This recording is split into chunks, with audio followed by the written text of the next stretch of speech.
Hi friends, welcome to our channel Ammi Chutney. இன்னைக்கு நம்ம Tuesday Twinsல என்ன செய்ய போறோம்னு கெஸ் பண்ணிருப்பீங்க. ஆமாங்க, பூண்டு யூஸ் பண்ணி ரெண்டு ரெசிபி செய்ய போறோம். ஒன்னு நம்ம எல்லாருக்குமே பிடிச்ச பூண்டு ஊறுகாய். அடுத்தது பூண்டு பொடி. இந்த ரெண்டுமே நம்ம எந்த preservative யூஸ் பண்ணாம செய்ய போறோம். அதுக்கு முன்னாடி அம்மி சட்னி சேனலை தொடர்ந்து பார்க்குறதுக்கு வீடியோவுக்கு கீழே இருக்கிற ரெட் கலர் சப்ஸ்கிரைப் பட்டனை கிளிக் பண்ணிவிட்டு கூடவே பெல் பட்டனையும் ப்ரெஸ் பண்ணி ஆல் என்ற ஆப்ஷனை செலக்ட் பண்ணிவிடுங்க. இப்போ நம்ம கடைகளில் வாங்குகிற ஊறுகாயை விட டேஸ்டான அதே டைமில் எந்த ப்ரிசர்வேட்டிவும் யூஸ் பண்ணாமல் வீட்லேயே எப்படி பூண்டு ஊறுகாய் செய்கிறதுன்னு பார்க்க போகிறோம். பூண்டு ஊறுகாய்க்கு அரை கப் அளவுக்கு நாட்டு பூண்டு உரித்து எடுத்துக்கலாம். பூண்டை அம்மியில் வச்சு லைட்டாக தட்டிக்கலாம், அரைக்க தேவையில்லை. பூண்டு இது மாதிரி தட்டி போட்டோம் அப்படின்னா ஊறுகாய் நல்லா வாசமாகவும் அதே டைமில் பூண்டோட காரமும் நல்லா தெரியும். பூண்டு எல்லாத்தையும் தட்டியாச்சு. இப்போ இந்த ஊறுகாய்க்கு தேவையான அளவுக்கு புளி ஒரு சின்ன லெமன் சைஸ் அளவுக்கு எடுத்துட்டால் போதும். இதை தண்ணியில் ஊற வச்சு புளி தனியாக எடுத்து வச்சுக்கலாம். இப்போ ஒரு வாணலில் ஊறுகாய்க்கு தேவையான அளவுக்கு நல்லெண்ணெய் சேர்த்துக்கலாம்.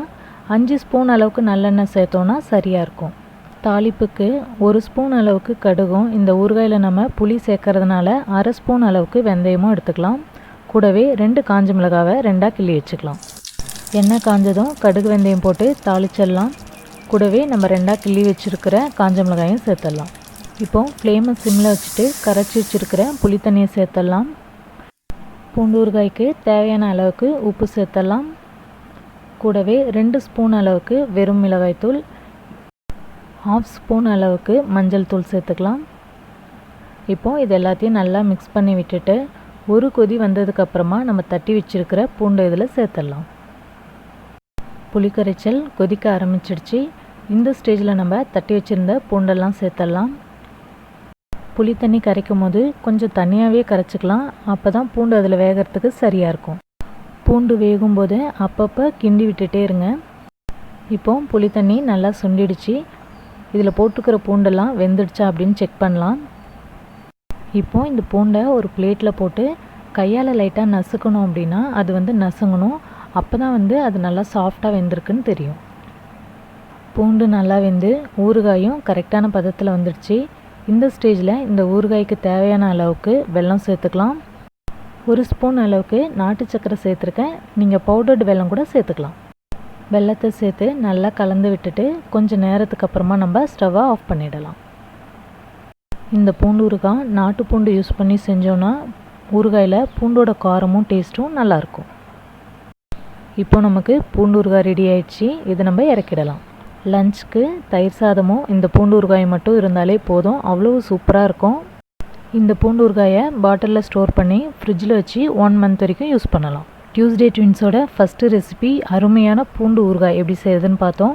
அடுத்து நம்ம பார்க்க போகிறது பூண்டு பொடி. இந்த பூண்டு பொடி இட்லிக்கெலாம் சூப்பராக இருக்கும்.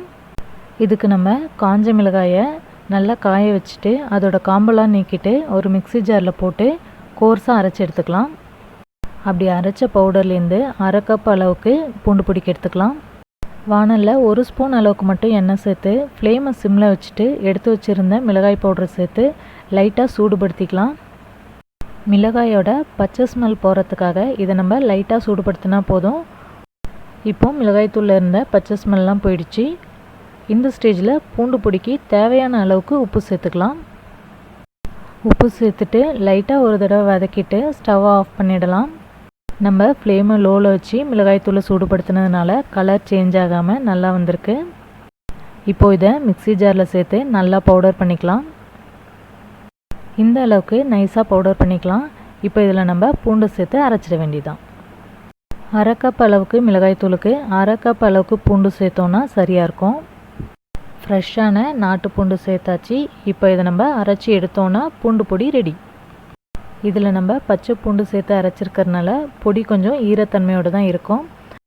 இந்த பூண்டு பொடியை 15 நாள் வரைக்கும் ஸ்டோர் பண்ணி வச்சு யூஸ் பண்ணலாம். இட்லி தோசைக்கெலாம் சூப்பராக இருக்கும். இன்றைக்கி டியூஸ்டே ட்வின்ஸில் அருமையான ஒரு பூண்டு ஊறுகாயும் அட்டகாசமான ஒரு பூண்டு பொடியும் எப்படி செய்கிறதுன்னு பார்த்தோம்.